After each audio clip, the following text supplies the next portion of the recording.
All right, if you're a London system player, you know that solid, structured feeling you get. It's comfortable, right? But then your opponent starts playing the King's Indian defense, and all of a sudden the board feels like it's about to explode. Well, today, we're going to defuse that bomb. This is your clear, winning blueprint for taming one of Black's most aggressive openings. Let's dive in. And that's exactly what it feels like, isn't it? The King's Indian, or the Kid, it's not interested in a quiet positional game. No, its entire reason for being is to build up this massive tension behind the scenes and just put you under constant nagging pressure until your position cracks. You know, what's so interesting here is that this is just a classic clash of styles. You're the builder, carefully putting bricks in place, making a solid center. Your opponent, they're the demolition expert. They're a counterpuncher who basically just says, yeah, go ahead, build your nice little center. I'm over here getting the dynamite ready to blow it all up. So before we can even think about our plan, we have to know exactly what we're up against. The first step to winning is recognizing the threat when it appears on the board. And luckily for us, the King's Indian setup is, well, it's incredibly recognizable. This is it. This is the classic sequence. You're going to see it a million times. Knight to f6, g6, bishop to g7, d6, and then they castle. The second you see this pattern starting to form, alarm bells should be going off in your head. That's your cue to switch from your normal London plan to our specific anti-kid strategy. And out of that whole setup comes Black's single most important piece. Everyone, meet the sniper bishop. Sitting way back there on g7, this thing is a long-range weapon. It's staring down the longest diagonal on the board, and it's aimed right at your queenside. For the entire game, you have got to be aware of this bishop's deadly potential. All right, we get it, we understand the threat, we see the pressure cooker, we respect the sniper bishop. So now what? How do we dismantle it?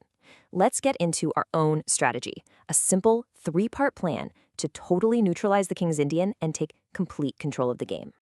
Here it is, nice and simple. These are the 3 core adjustments you need to make to your usual London. First, you've got to play h3. Second, you clamp down and control that critical e5 square. And third, you prepare your own central breakthrough with e4. Let's break down each one. Step 1 is absolutely non-negotiable. Against the Kid, playing h3 is essential. See, Black is desperate to play their knight to h5 to attack your key London bishop on f4. If they manage to trade that knight for your bishop, your whole structure gets weaker. So the move h3 creates this safe little hidey hole on h2, letting your bishop just tuck away and stay on the board. Your solid setup stays intact. Okay, now for the main battleground. Black's entire strategy, the whole thing, it revolves around pushing their pawn to e5.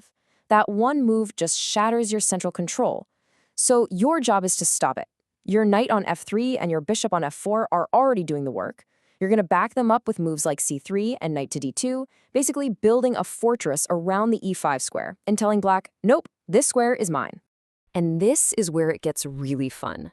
Once you've secured the center and you've shut down Black's big e5 plan, you get to launch your own attack.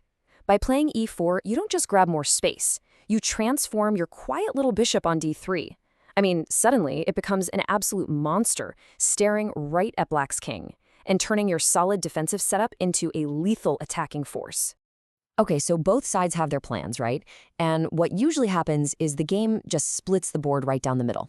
It turns into a race, really, with 2 completely different battles happening on opposite sides of the board. Understanding this dynamic is so important for navigating the rest of the game. Just look at this contrast. Black's plan is direct. They're going to throw all their pawns forward on the king side, starting with f5, and they're going to try to rip open your king's defenses and go straight for checkmate. Your plan is a little more strategic. While they're making all that noise on the king side, their queen side is often left cold and totally undefended. You're going to use your better organization to dominate the center and just systematically pick apart their vulnerable flank. So, you have the strategic blueprint, but just knowing the plan isn't enough. Executing it requires 2 final ingredients. Just unwavering composure and avoiding one critical tactical blunder that can undo all of your hard work in a single move. Let's just pause for a second here. Think back to Black's key piece, remember? That long-range weapon we talked about? What is the one thing you could do that would unleash its full power in an instant? And here it is, the trap is voluntarily moving your knight from f3. That knight is basically acting like a door, blocking that g7 bishop. The second you move it, that door swings wide open and the sniper bishop wakes up, suddenly attacking your rook or other key pieces over on the queen's side. You always, always have to check that diagonal before you even think about moving your f3 knight. And you know, this brings us to what might be the most important psychological element. The source material uses this fantastic analogy from cricket, the Dhoni mindset. It's named after MS Dhoni, a legendary captain famous for being just unbelievably calm and making brilliant decisions in the most high-pressure situations imaginable. That is exactly the mindset you need to have here. Look, Black's attack is designed to look scary. They're going to pile up pieces and pawns near your king, and it's going to look terrifying. Do not panic. Trust your solid center. Remember, your victory is a slow burn. You win by just being better organized. A lot of the time, if you just stay calm, Black's own ambitious attack will cause their pieces to get all tangled up and trip over each other.